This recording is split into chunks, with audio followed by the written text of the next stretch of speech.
Meninggal. Fagil Mugaddam, beliau adalah Ustadzil A'dham. Beliau seorang guru besar. Beliau Syekhus Syuyuhus Syariah, gurunya para guru-guru syariat. Bukan guru syariat, tapi gurunya para guru-guru syariat. Qudwatul muhaqqiqin, pedoman para ahli hakikat. Tajul a'immatil arifin, beliau mahkota para ahli ma'rifat. Fagil Mugaddam kakeknya para habaib, kakeknya Segaf, Wal Idrus, Al-Habsyi, Al-Abbas bin Syahab, dan para habaib-habaib yang lain.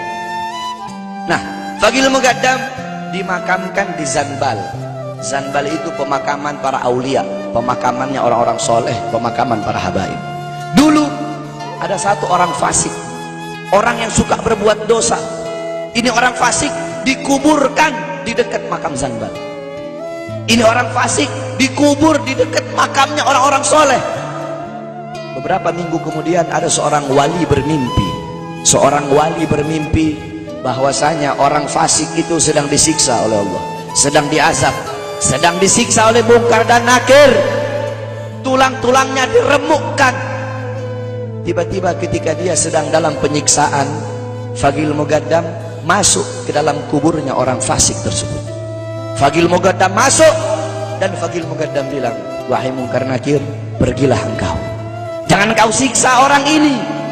Dengan engkau menyiksanya, teriakan dia, jeritannya dia mengganggu zikirku kepada Allah Subhanahu wa ta'ala.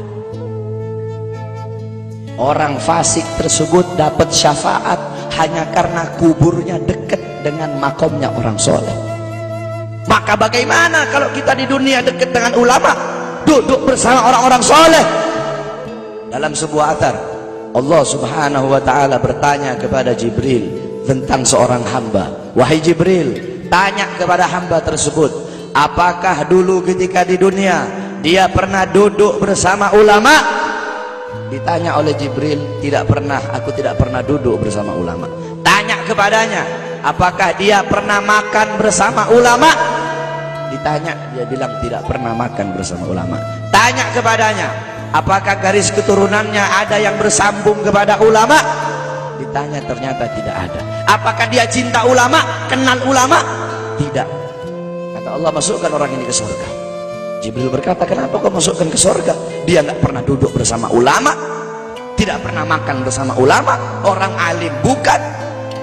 Kata Allah, karena dia mencintai seseorang, yang dimana seseorang yang dia cintai cinta kepada ulama. Orang itu tidak langsung cinta ulama, tidak, tapi dia mencintai seseorang. Seseorang yang dia cintai itu cinta kepada ulama. Lihat, begitu luar biasanya mencintai para ulama. Karena beliau-beliau para ulama, orang-orang soleh, mereka orang-orang yang merindukan Allah dan Allah merindukannya. Mereka orang-orang yang mengutamakan Allah di atas segala-galanya, sehingga Allah mengutamakan mereka di atas segala-galanya.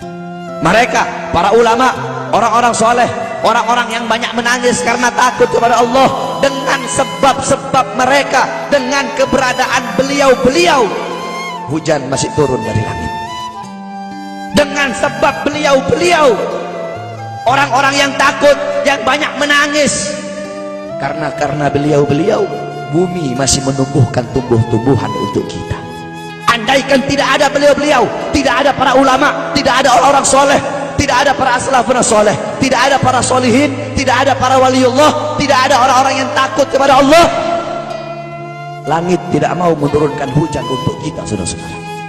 Oleh karena itu bersyukur kita kepada Allah.